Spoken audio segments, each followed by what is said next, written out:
বিকেলটা যখন ধীরে ধীরে শেষ হয়ে আসে, নদীর পাড়ে দাঁড়িয়ে প্রকৃতিকে যেন নতুন করে অনুভব করা যায়।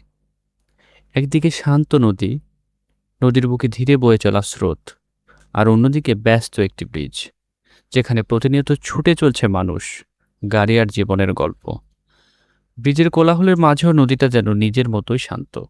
কারো ব্যস্ততা তাকে ছুঁতে পারে না, কোনো শব্দ তাকে থামাতে পারে না। এরই মাঝে পশ্চিম আকাশে সূর্যটা যখন একটু একটু করে হেলে পড়ে, তখন চারপাশে ছড়িয়ে পড়ে পরন্ত বিকেলের সেই মিষ্টি রোদ। সোনালি আলো এসে পড়ে নদীর পানিতে, আর পানির ছোট ছোট ঢেউগুলো যেন সেই আলোকে সঙ্গে নিয়ে খেলতে থাকে।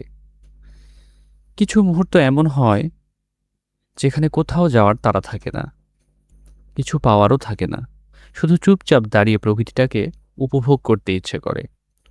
হয়তো এই ছোট ছোট মুহূর্তগুলোর জন্য আমরা ঘুরতে বের হই, শহরের ব্যস্ততা থেকে একটু দূরে এসে নিজের সঙ্গে কিছুটা সময় কাটাতে।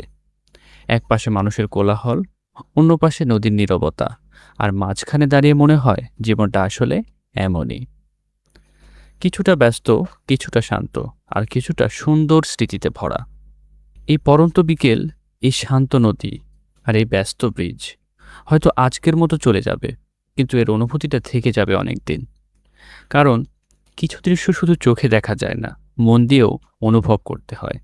হয়তো ভ্রমণের আসল সৌন্দর্য এখানেই, কোনো বড় আয়োজন নয়, শুধু একটি নদী, পরন্ত বিকেলের মিষ্টি রোদ, আর ব্যস্ততার মাঝেও নিজের জন্য খুঁজে পাও একটুখানি শান্ত সময়।